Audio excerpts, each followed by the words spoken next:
You know, even after spending 50 or more years pottering about and exploring parts of Wales, I'm still delighted at finding places where there is so much history jammed within a relatively small area. So often, within a relatively small compass of land, you can find so much heritage, be it in the physical or the associative senses. And a case in point is Margam, near the great steel town of Port Talbot, because there we can find so much crammed between the mountains and the sea. There's a couple of thousand years of history here. Everything from Iron Age hill forts to a Second World War raider station. Also, some of the earliest carved stones in Wales in a tiny museum. And close by, the glorious Margam Abbey, dating from the mid-12th century, containing a wonderful collection of carved monuments. And if that's not enough, just next door is Margam Country Park, with even more religious monuments dating from the 12th century onwards. And of course, the really, truly fabulous orangery, which dates from the 1790s and is thought to be the largest of its kind in Britain. Everything within the boundary of the park is in the care of Neath Port Talbot County Borough Council, and I'm sure they must have been delighted when in 2013 the park was voted the green flag most popular park in Britain.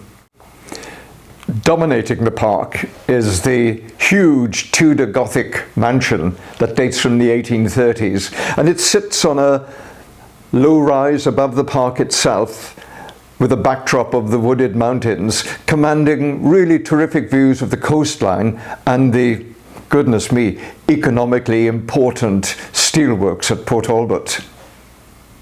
And it's the mansion itself that's provided the inspiration for this short film, because on the 9th of March 1841, it was the place where the first accurately dated photograph was ever taken in Wales. The photographer was the Reverend Calvert Richard Jones, who was a friend of the owner of the Margam estate, Christopher, or Kit as he was known, Christopher Talbot. He in turn was a cousin of Henry Fox Talbot, who was a pioneer photographer and inventor. Calvert Jones was also a pioneer in his own right, because he was able to combine the technical skills of photography with his skill as a watercolorist. And consequently, some of the photographs that he took are beautifully composed.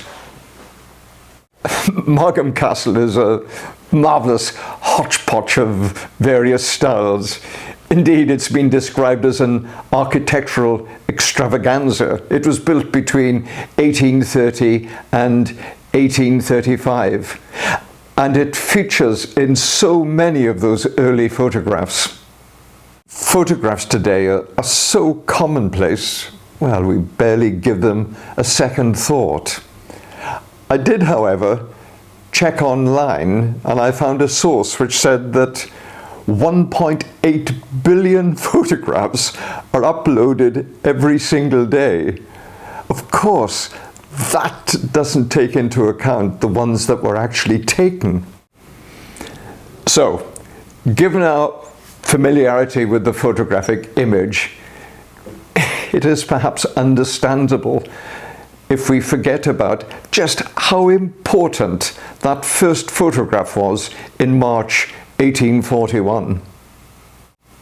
The Talbots of Margam were related by marriage to John Dilwyn Llywelyn of Penllygare near Swansea, and both families took up an interest in photography.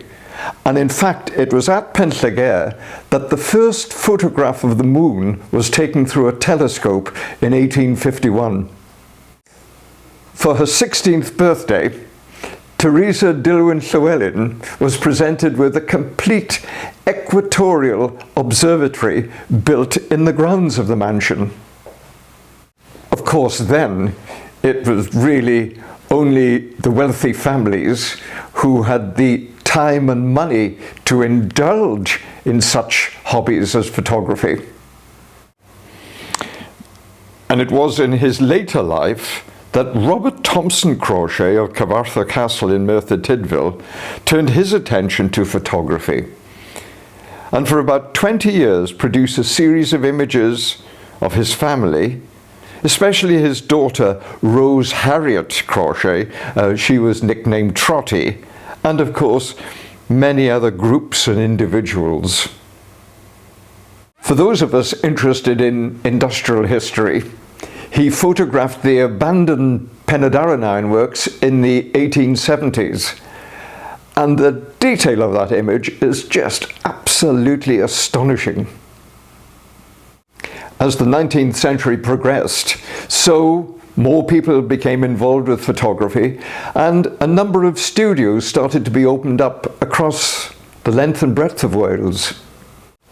There are really some terrific collections in various repositories, and those images give us a often penetrating insight into the people and the places at that time.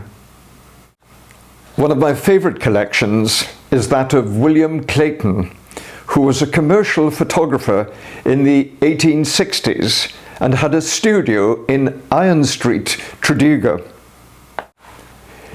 He became well known for his depictions of local people, particularly the patch girls, as they were called.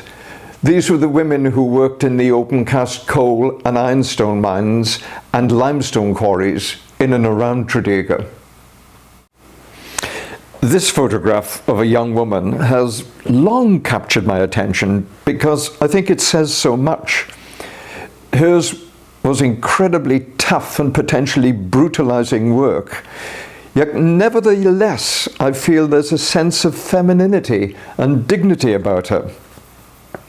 We can see her, she's carrying her food tin and water jack, and her hands bear witness to her hard labour. The women workers were described in a newspaper report from 1865 as wearing a peculiar style of dress consisting of a short frock and apron, tight to the neck, red worsted stockings and lace-up boots heavy with hobnails. The bonnet or hat, for it's difficult to discern to which of the classes this headdress belongs, is bedecked with beads, brooches and feathers. I've long wondered, given the fall of her dress, whether or not she actually may have been several months pregnant at the time of the photograph. So those early photographs give us a deep understanding of past lives and events. Indeed, photography is so important to us today because it's part and parcel of the way that we remember our lives and the way that we view the world.